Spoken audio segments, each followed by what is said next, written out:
Ky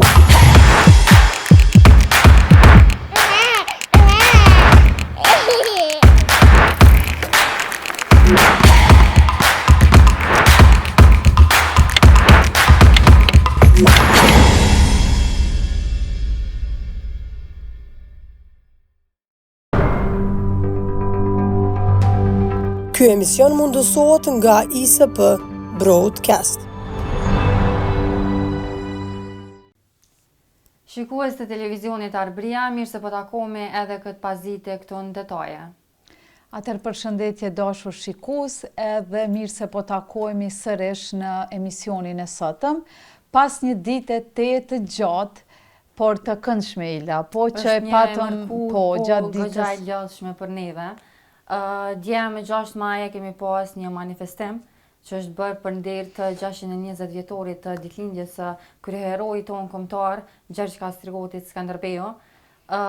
Qysh e kalova dje e dona, po më intereson me ditë qysh shkoj dita. E dim që kena punu për ata shikuesit që nuk e din, kena punu me orë tona, vetëm me sjell ato që ka ndodhur në shesh tek publiku. Po, realisht kemi punu kogja shumë, mirë po kemi punu me zemër edhe ja ka vlejt. Me vullnetin, po. Normalisht për çështje të tilla, sidomos për kryeheroin kombëtar Gjergj Kastrioti.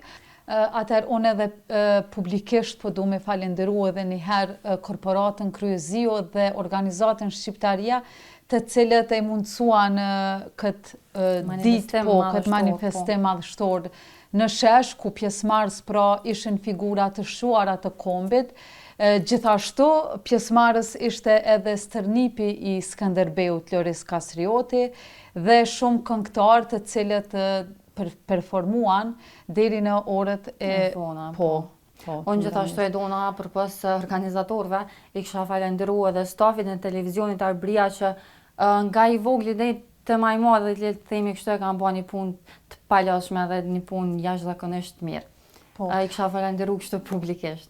Gjatë ditës së djeshme, Ilda, televizioni Arbëria pra ka qenë live gjatë gjithë kohës, duke përqu të shikuesi emocionet live nga sheshi i Prishtinës, por ne po i shohim shikues të dashur disa sekuenca nga ngjarja e djeshme edhe po rikthehemi në pjesën e dytë me të ftuarin në studio.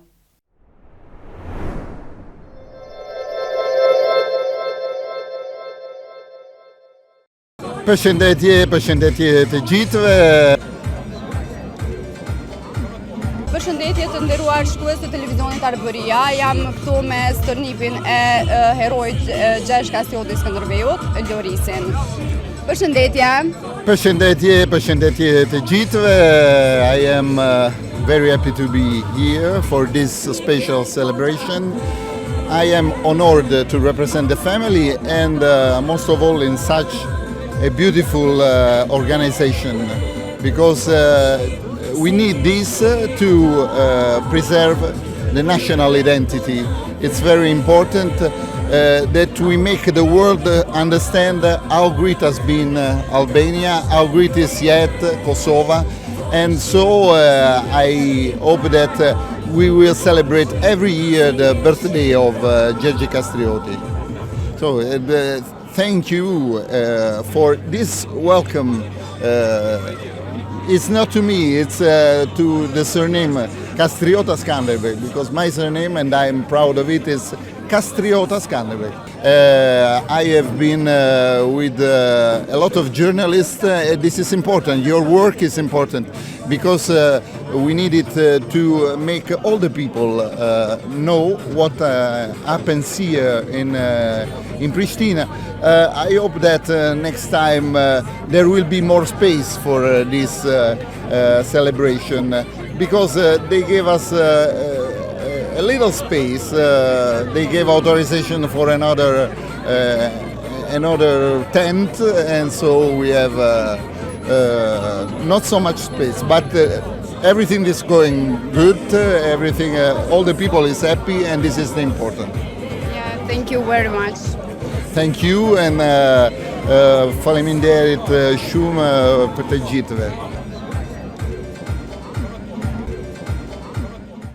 Gjithçka ka filluar me sukses, gjithçka është duke shkuar ashtu sipas planit, edhe pse organizimi ishte me shumë vështirësi, të cilat na u krijuan në rrugës sipër, sepse fillimisht çdo gjë ishte nisur marrë mirë ashtu siç e dën, po disa pengesa rrugës na dolën, duke ndryshuar edhe agjendën, sepse ditëlindja ishte para parë të mbajë 6 ditë, por për shkak të punimeve në sheshin George Bush, na u anulu eventi i parë i cili na planifikon të na bonte për 5 ditë e para dhe pastaj të vinte eventi 6, këtu në ditën e 6, dhe përsëri ne jemi të kënaqur, të jashtëzakonisht kënaqur, sepse kjo më tash po bëhet edhe tradicionale.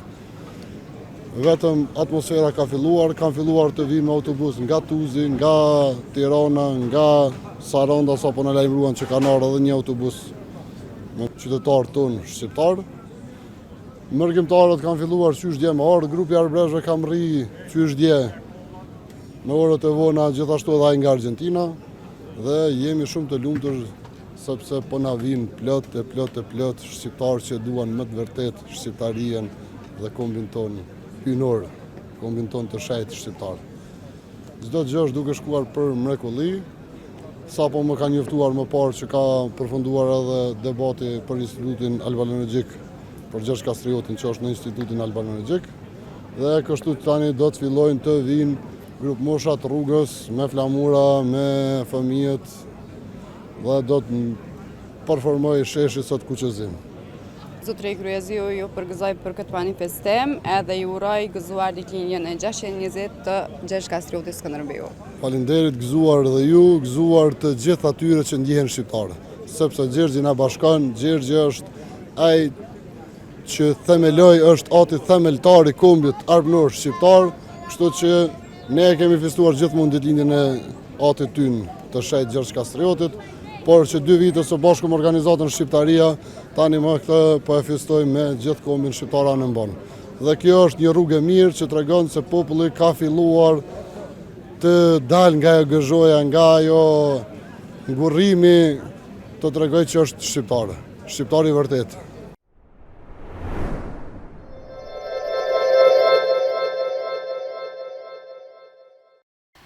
U rikthyem shikues të dashur në pjesën e dytë të emisionit në detaje, pasi pam kronikën e realizuar nga gazetarët e televizionit Arbëria që kishte të bënte me ngjarjen e djeshme, ku u festua ditëlindja e kryeheroit Gjergj Kastrioti Skënderbeu në sheshin e Prishtinës. Në pjesën e dytë të emisionit do të flasim për çështje mjaft të rëndësishme që kanë të bëjnë me transparencën institucionale, në përgjithësi me fushën e të drejtave dhe lirive të qytetarëve, dhe për të folur për këtë temë të ftuar kam një zë mjaft të fuqishëm të shoqërisë civile dhe jo vetëm, është Kenan Gashi nga organizata Avonet. Atëherë faleminderit i nderuar për kohën fillimisht, edhe është kënaqësi me të pasur në studio. Faleminderit shumë ftesën, natyrisht është edhe respekt dhe nder për mua. Atëherë si fillim, a mundesh me na tregu pak më shumë për misionin edhe vizionin e organizatës juaj? Po, ne pas përfundimit të luftës, si të ri në zonësat të shkollave të mesme, ne kemi pas bërë një grup njerëzve, duke u bë iniciativa të ndryshme si student e si nxënësa, dhe natyrisht në atë kohë nuk ka ekzistuar një OEQ apo një leq i OEQ-ve që e themelon organizatat si organizatë jo qeveritare, por natyrisht duke u themeluar si grupe për shkak që me funksionu e me rrjedh. Na si tri që kemi qenë aktiv edhe para luftës edhe pas luftës, kemi menduar një ndryshim. Duke zhvilluar demokracinë në vend, nuk ka pas shumë ide të ndryshme se çysh me ndërtu këtë shoqërinë civile, po dikush një ide, dikush duke shfaqur shqetësimet, dhe kemi bërë një koncept nga organizata të ndryshme, në këtë rast nga grupet të rinore, e ndërkohë duke themeluar si grupe të organizuar. Që është shumë e rëndësishme, që pas vitit 2002-2003, është themeluar edhe vullneti mirë i organizata ndërkombëtare, si USAID NDI dhe shumë organizata tjera, duke kontribuar në themelimin e ndërtimin e institucionit të Republikës Kosovës, e në veçantëri duke i themeluar edhe mekanizmin e shoqërisë civile, që për neve ka qenë frymë apo mundësi më e mirë për të dhënë kontributin direkt. Unë si Kenan, apo si njëri prej qytetarëve, si trive në atë kohë të Kosovës, jam fokusuar dhe kam bërë një grup të rive, e që në fakt mirësisht, ndërkohë ne jemi themeluar si organizat, e pastaj si avonet që është themeluar nga NDI-ja në 2003, e duke zhvilluar edhe pastaj në 2004 në trajnimin e grupeve të trive për fushën e lobimit dhe avokimit. Nga kjo avonete ka marrë emrin mbi bazën e kësaj si rrjet apo i avokimit në ndryshimin e lobimeve të çështjeve të komunitetit.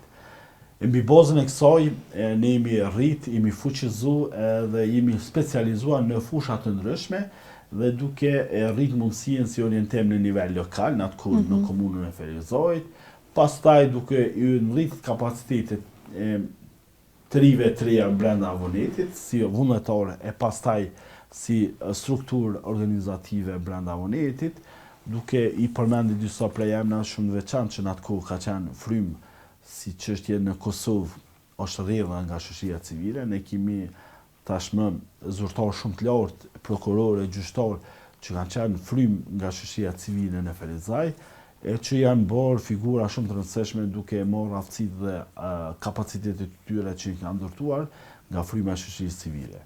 Por fatmirësisht shoqëria civile në Ferizaj, e që ushtrihen edhe në vendet, në këtë rast edhe në kryeqytet, ka arritur të ndikojë pozitivisht në ndarjen e praktikave të mira, provojave të mira, por këtë duke falendëruar shumë edhe USAID-in, NDI-n, e mbi të gjitha edhe ushtarët amerikanë që kanë ndikuar pozitivisht edhe fuqishëm për themelimin dhe fuqizimin e shoqërisë civile në Ferizaj apo region, e natyrisht duke i fuqizuar edhe duke i përgatitur edhe figura të ndryshme individet që në atë kohë kanë qenë shumë të rëndësishëm, duke i ndarë praktikat, trajnime të ndryshëm, edhe duke i dhënë fuqi aftësuese në fusha të ndryshme.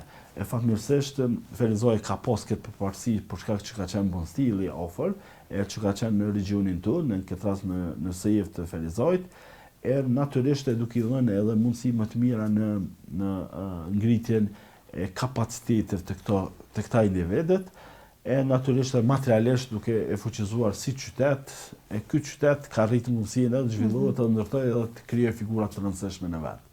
Po, përveç komunës Ferizaj, ç'është është bashkëpunimi me komuna tjera, në institucionet lokale, po edhe me ato qendrore? Nëse ju kujtohet një kronologji në Ferizaj, Ferizaj është njëra prej pikave që ka filluar të shtrihet demokracia dhe të krijohet transparenca në institucione në nivel lokal. Nëse ju mund të kujtohet apo mund të kthehemi në kohë, shihet që në njëra prej kritikave para për qeverisje të dobët dhe korruptive ka qenë duke filluar 2004, 2005, 2006 në nivel lokal për një kryetar komune. Në atë kohë nuk ka pas ligje sepse Kosova ka funksionuar mbi bazën e disa rregulloreve të urnikut dhe mbi bazën e kësaj, mbi elementin e veprimeve tona ka qenë ngritja dhe zhvillimi i transparencës në institucioneve. Ne kemi do provojat mira me komuna tjera, duke i marrë praktikat e mira se si kemi arritur të krijojmë transparencë. Po dua të ndaj një provojë të veçantë. Për herë të parë në Kosovë kemi monitoruar në atë kohë bordin e drejtarëve, që udhëhequr nga kryetari i komunës dhe kryeshefi i komunës, sepse ka qenë ligji më ndryshe, dhe ne ku kemi shku për herë të parë, aty kanë marrë pjesë zyrtarët e UNMIK-ut dhe zyrtarët e KFOR-it, por jo ndonjë mekanizëm tjetër. Kur kemi shkuar ne kemi parë që për herë parë në Kosovë që është monitoruar një bord i drejtarëve dhe kur kemi parë që si kanë trajtuar kërkesat dhe ankesat dhe si janë marrë parasysh draftet dhe veprimet që kanë marrë komuna në këtë rast, ne jemi shqetësuar në çështje të tillë. Ne për herë parë kemi reaguar dhe pastaj kemi bërë veprime të ndryshme. Në atë kohë nuk ka pas portale dhe shumë mediume kanë qenë të fokusuar, edhe kanë qenë më shumë gazeta të shkruar. Kur kemi bërë reagimin e parë, ne kemi filluar të kërcëtohemi nga mekanizmi politik, për shkak që ne kritikojmë një kryetar dhe një parti e një strukturë politike në vend. Pastaj kemi marrë veprime të ndryshme duke ndodhur praktika me komunat të tjera, ka qenë atëkohë Gjilani, pastaj Prishtina, po domethënë shumë pas neve apo pas reagimeve këtyre kanë filluar një demokraci brenda institucioneve. Në atë kohë ka qenë edhe KDI-ja dhe autoriteja si organizata në nivel qendror, por si mekanizëm lokal kemi qenë shumë aktiv me si organizata vonet.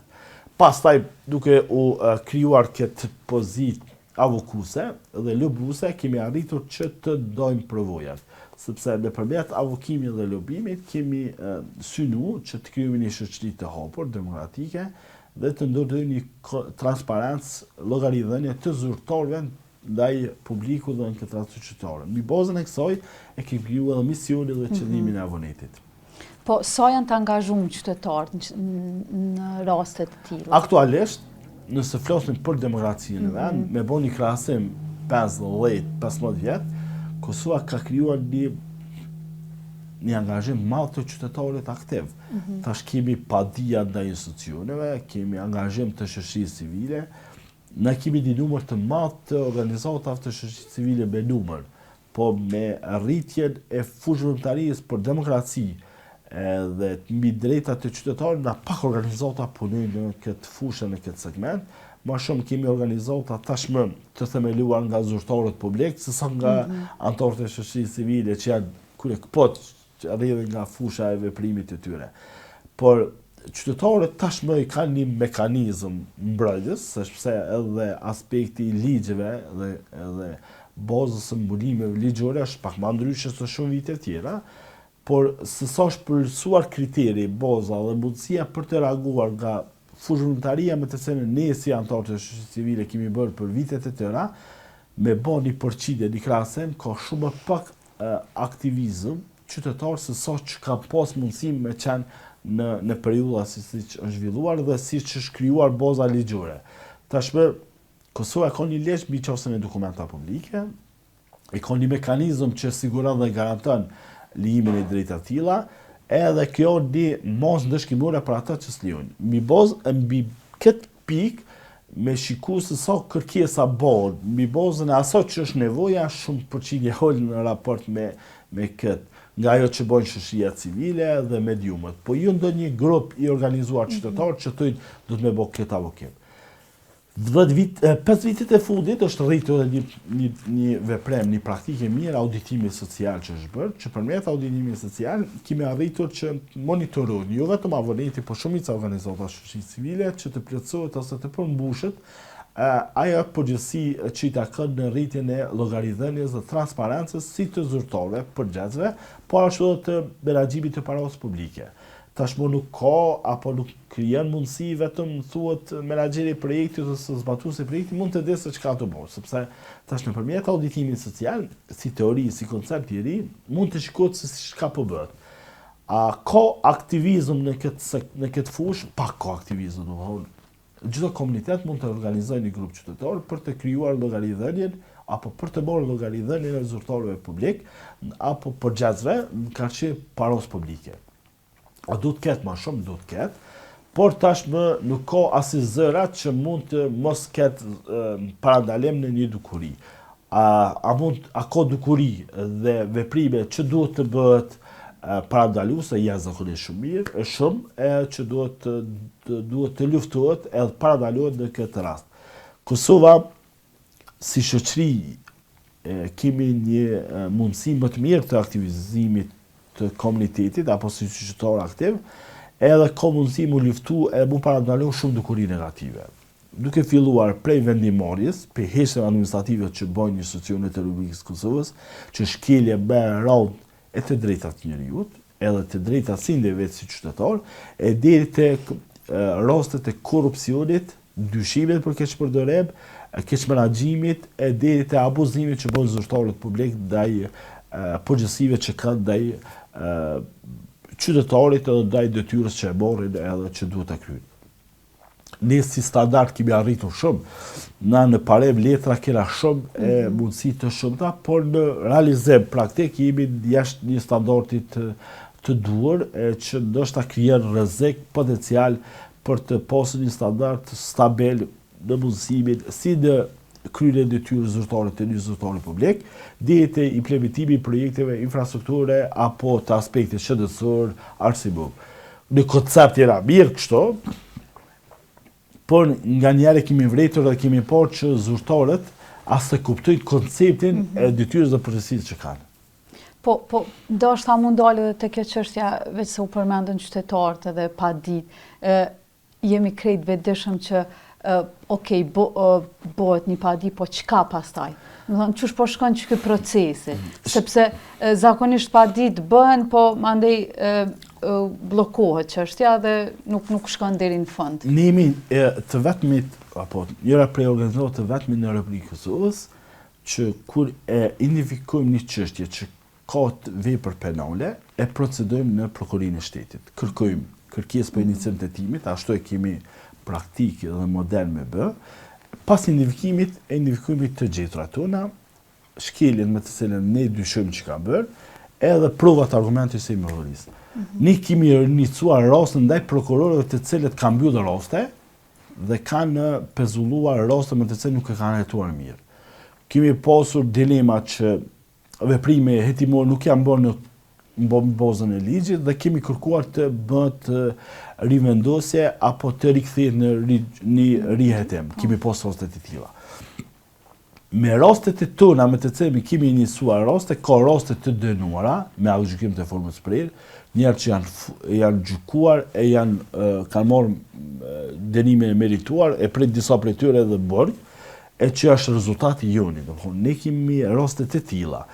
Ne kemi parë raste, edhe shumë raste kur mbi bazën e kërkesës tonë që kemi iniciuar janë gjykuar që flit Kosova për ato veprime. Unë shpeshherë figura politike e rasteve të gazetarëve edhe të opinionistëve që marrin shembull dhe rastet e tona. Nuk e përmendin emrin avonet, por rasti tonë, domethënë rasti i fundit ka qenë lirimi kur e ka përmendur rastin një operatorit ekonomik që është dënuar për keqmenaxhim në Prokurorinë Publike, është rast i imi unë që kam trajtuar që është dënuar, ose për disa raste të tjera që kanë marrë epitetin përvendimtar dhe që janë penguar, që është luftuar kryekpot, si themi ne, në luftimin e korrupsionit dhe keqpërdërimit. Kemi raste kur kemi iniciuar për raste të ndryshme të ministrave, të drejtorave të agjencioneve, të kompanive publike, që kemi një rast shumë çuditshëm në Kosovë, ose të përmendur shumë që është iniciuar nga ne dhe ka zhgritur akt akuzor edhe është pjesë gjyqësore.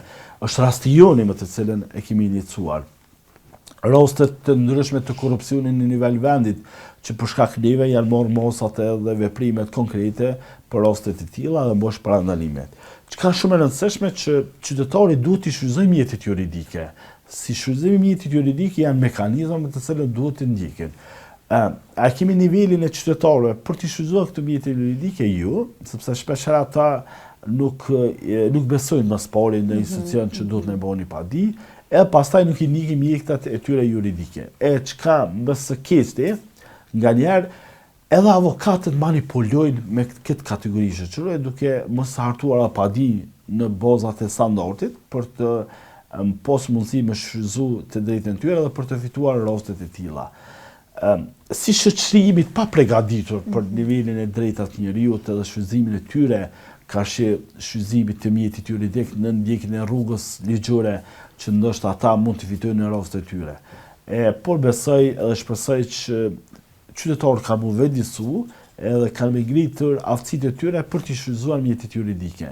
Unë pajtona shpeshherë që qytetarët nga nuk i di, nuk kanë njohuri bazë për të shfrytëzuar këto mjetet juridike, por edhe mekanizma brenda institucione si sinjalizuesit apo si institucione që kanë zyret e tyre ligjore për t'i dhënë ndihmet e tyre, të drejta të tyre, zakonisht është rritje sipërme, po duhet mi shfrytëzuar, sepse zyrtari nuk shkon mi thonë qytetari duhet ma urte one, si ne organizatat apo si mediat, por këta ndoshta është rruga më e mirë që do të vijë, apo do të ngritet vedia e tyre, Edhe tashmë kemi 3 edhe 3 që kanë vullnet mirë për me pos përgjësit edhe nivelin e tyre në raport me përgjësit dhe drejtat që i kanë. Po të kjo çështja e monitorimit komunave, sipas juve, sipas monitorimit që e keni bërë, cila prej komunave në Kosovë është ashtu më e rrezikuar sa i përket korrupsionit? Unë konsideroj dhe e mendoj mbi ata që kam monitoruar, është njëra prej komuna më të këqija në Republikën e Kosovës është komuna e Prishtinës. Është një kryetar që më të vërtetë është shqetësuese me të cilën e konsideron ligjin edhe që është para ligjit. Unë e kam menduar si kryetar që ka një përvojë nga një qytetar që ka jetuar me një qytet, me një shtet që është demokratik, që ka një ori, ka një standard, dhe vjen në Kosovë dhe shkel ligjin, si thejmë ne, me dy këmbë. Dhe kjo është për mua ka qenë dhe mbetet shqetësim, e unë mendoj që nëse një kryetar i komunës besoj që do të ballafaqohet me ligjin edhe me shkeljet që ka bërë, është njërë për kryetarë që është përparim Roma. Pastaj janë kryetarë të ndryshëm të komunave të Republikës së Kosovës, është që njërë për kryetarëve që më ndembel është aktualisht është i komunës së Gjilonit, është njërë për kryetarëve që ne i konsiderojmë ose nga ullumtimi që kemi por, është njëri për shkelcëve edhe që s'ka arritur të përmbush nevoja dhe kërkesat e qytetarëve, duke mos ditur të qeverisë edhe të spoku të ketë formën, modelin e mirë. Por shembull, unë e marr shembull kryetarin e shtimës, është prej kryetarëve që ka spoku është ballafaqur me shumë aktivitete opozitarizëm, por spoku ka bërë një ndryshim pozitiv në komunën e shtimës, nga ajo që ka qenë më herët. Domthonë është ka treguar progres të jashtëzakonshëm, bile shpeshherë me stofën e tina ballavaquhem, por shkak që nganjëherë kam qenë kritik, tham unë jam kritik, por edhe lavdota ndaj qeverisë ju është jashtëzakonisht e dobishme sepse ju keni bërë një ndryshim të madh mbi qeverisën e tillë. Për shembull, është kryetari Suaregi, një prej kryetarëve të mirë, është prej kryetarëve që spoku i shqyrton i trajton çështjet e qytetarëve, që është shumë e rëndësishme. Do të thotë që është keles e nuk merr. Domthonë për mua, secili kryetar i komunës, secili individ, pavarësisht anë pozitë apo opozitë, është keles. Ne mund të bëjmë veprime mbi ata që i jepet mundësia neve apo individëve, por do të thotë që gjatë punës së gjatë rrugtimit duke shkaktuar do një shkelje, apo do një veprim që shpeshherë ne si qytetar bëjmë veprime kundërvojtëse, po do të thotë që ne jemi të mirë apo të këqij, sepse vetë jeta, rutina na ballafaqohet. Ai që zvozit s'mund me pas kundërvojtje, po ai që vozit ka me pas kundërvojtje. Dhe mbi bazën e kësaj ne mendojmë që nganjëherë kur bëhet punë. Unë kam marrë shembull edhe praktika të këqija, që për shembull komuna e Klinës, komuna e Junikut, komuna e Stogut, për shembull, unë shoh që strukturat administrative dhe stafet, kabinetet, nganjëherë nuk kanë informacione shumë kryetarë të komunave. Unë jam duke u lumtuar një rast në disa prej komunave që kur i kam dërguar pyetje kryetarët të komunës, thonë nuk jam ndjeni për këtë çështje.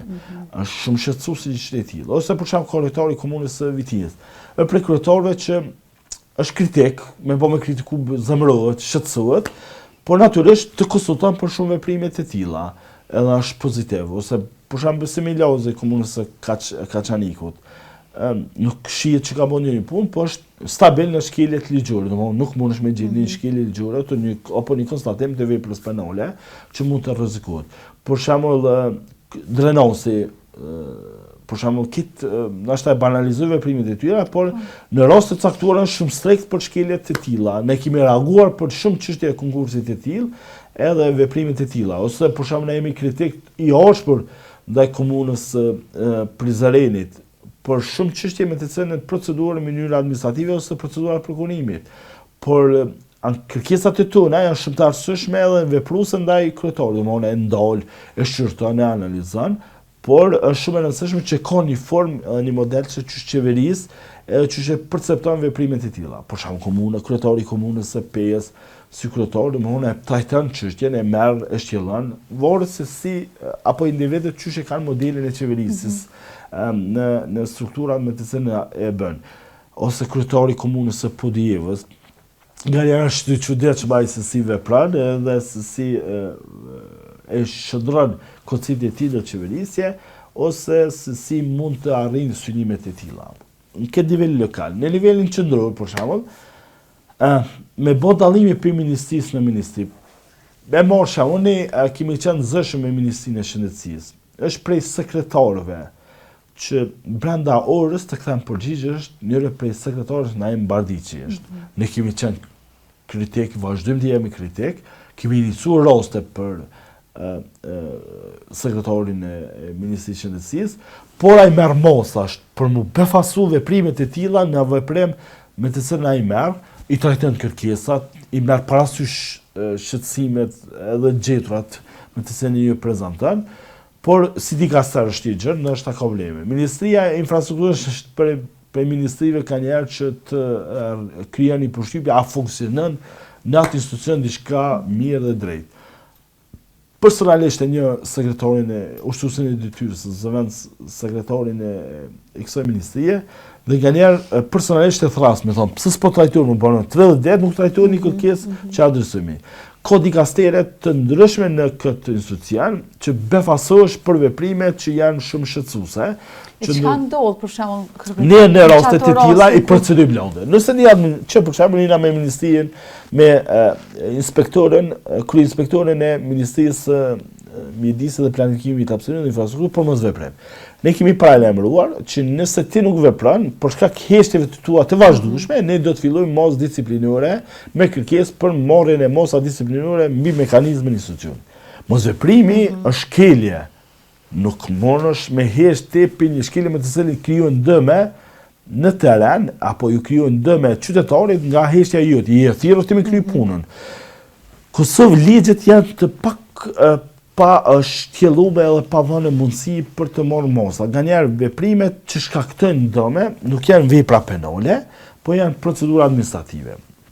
E këtë rast është një mekanizëm brenda institucionit që duhet më trajtu. Por ne jemi duke rritur, duke avokuar e duke dëshiruar që të përmirësohet me aspekt ligjor, sepse heshtja administrative në Kosovë janë për aspekt administrativ, nuk janë vepra penale, që duhet më ndryshu nuk mund më kanë heshtja administrative vepër e olet, po duhet më kanë një vepër e rëndë, që më ndëshkuaj zyrtar që s'kan përgjigje. Ne në administratën shtetërore, unë shpeshherë bëj postime rreth administratës publike që mendoj që administrata publike do të më bëjë një riorganizim, e të njëjtë kohë do të më shikoj numrin e zyrtarëve publik. Domthonë, zyrtarët publik kanë pozita, por shumica për tyre kur shkojnë zyre mbi po, ata shumicën e kohës rrinë, nuk bëjnë punë, edhe thojnë edhe nuk kthejnë përgjigje. Kjo është shqetësim. Domthonë, çka është një sektor i vetëm në Kosovë që apo zyrtarët që janë caktuar, është zyrtarët e nivelit që mirë me pol. Ata kanë shumë punë, e një sektor tjetër nuk ka shumë punë. Domthonë, besoj që duhet më rregullu kja punë, duhet me bom. Besnik Tahiri ka punuar në këtë draft që është një si mirë, edhe disa organizatat që është kolegia, njëra për organizatat që mirët me administratë publike dhe me qeverisë lokale, që është e rëndësishme i morë praktika, me të cilën kanë morë praktika nga shtetet tjera, ndojmë përvoja të njëjtë ku mi morë edhe mi përfshinë në komisionet siç ne jemi si organizatë qeveritare, si Amonet, apo si kolegia, apo si ekspert që është Besniki, e t'i përfshinë të inkorporojmë në një dokument për të marrë veprime. Nga njerë ndikimet politike, edhe koncepte politike, në këtë rast për bashkëpunëve lëvizjeve dhe veduse, që kanë janë as tendenca për të krijuar mekanizma, jo në atë aspektin e përmirësimit, por marrjen mase ndëshkimet. Kosovë, si shoqërinë nuk do të pas këtë mendësi për të krijuar masa ndëshkimore. Ne do të që vetëvendosja mas shumët, ja. Po është e ka gjuhën, mendësinë, edhe konceptin për të krijuar aspekt ndëshkimor, jo akmir njerëzve, jo vetëm për të përmirësuar gjendjen. Është shumë lehtë për me ndryshu këtë çështjen e veprimet e tilla, sepse praktikat e mira dhe modelet tregojnë rezultate, nuk është mbi asaj që e perceptojnë. Ne mund të marrim shembull administratën Trump, ai ka mbyll sektore dhe departamente, kur e ka pas thotë jo ka mirë, s'ka qenë mirë me shukët departament ose sektor. edhe ka rikthy, po jo të shikohet me atë aspektin dëshkimor, ose të morën veprime për të krijuar mendësinë e tutës frikës. Cilat rekomandime do t'ju japni për shembull institucioneve lokale për me rritë transparencën edhe me ndalë në anën tjetër korrupsionin? Pushtetet lokale dhe pushtetet qendrore, në këtë rast ministrit, komunat, agjencionet duhet të bashkëpunojnë me njësit. Nuk duhet me shiku si kundërshtar, po duhet me llogarit si partner, po jo çdo herë që ata me qenë mundësi që nga organizatat e shoqërisë civile, apo nga njësit miftu gjithar institucionet. Institucionet janë thirrura, zyrtarët e tyre janë të obliguar që mi kontaktu njësit dhe partnerët. Nuk mund gjithar organizatat e shoqërisë civile t'jenë shtysë iniciator për ndryshimin, sepse këta janë institucionet dhe përgjegjësit e tyre, që janë zyrtarët dhe të marrin veprime konkrete. Nuk mund me ditë gjendjen e tyre duke mos i konsultuar dhe duke mos i marrë mendime dhe opinione nga aktorët e jashtëm, këtë rast siç thash janë organizatat e shoqërisë civile, njësit apo trajtuesit e fushave të ndryshme, janë edhe mekanizma të tjerë, janë universitetet, apo ndonjë institut që mirën me këtë fushë.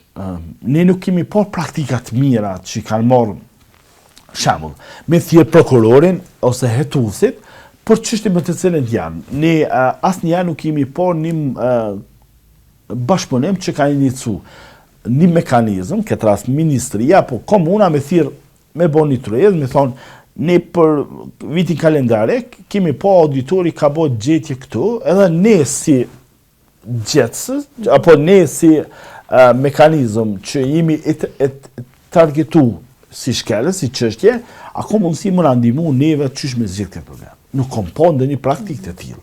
Unë kom po që zyra auditorit kombëtar ka bë takime apo ka bë veprime që me bëni konsultim, por jo ndonjë mekanizëm të tillë që më thon hajde zgjidhemi si çështje me të cilën apo si mund ta bëjmë zgjedhjen e këtyre probleme. Nuk kemi po veprime të tilla niveli olt. Për shembull është mendësi e olt që s'ban mi thirr ose s'do të mi thirr me konsultu.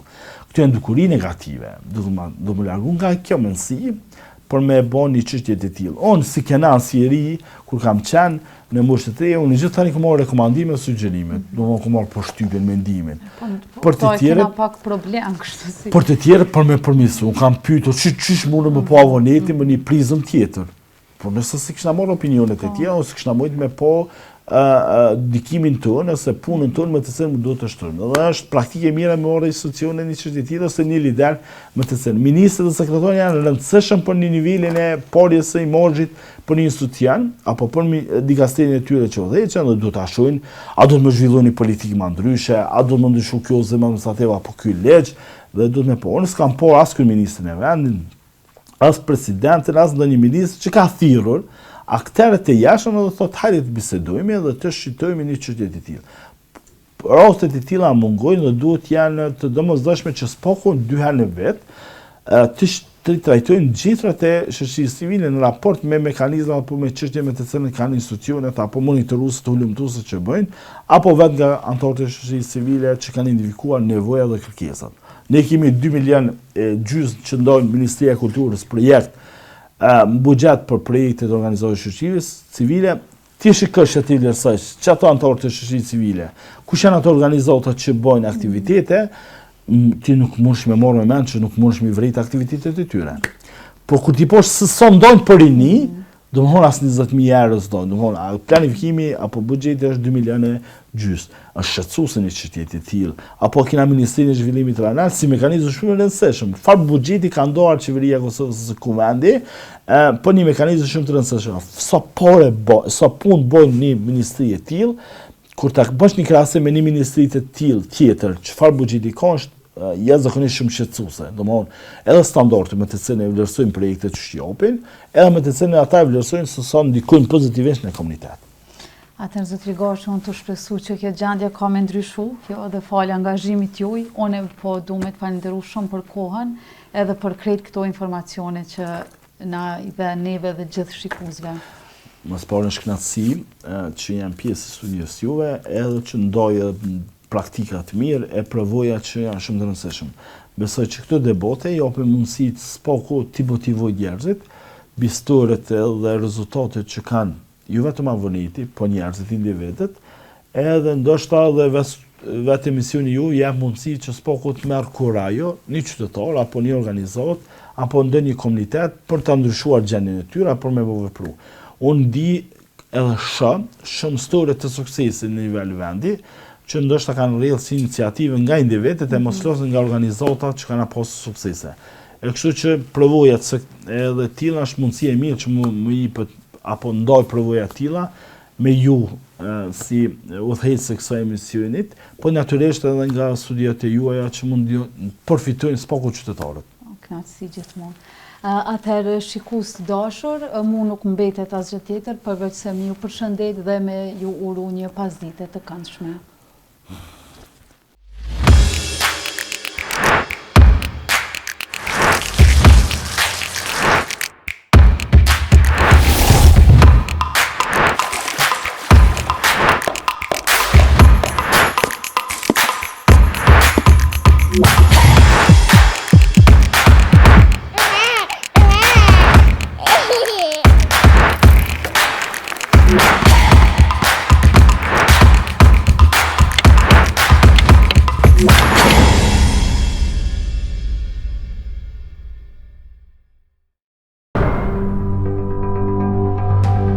Ky emision mundësohet nga ISP Broadcast.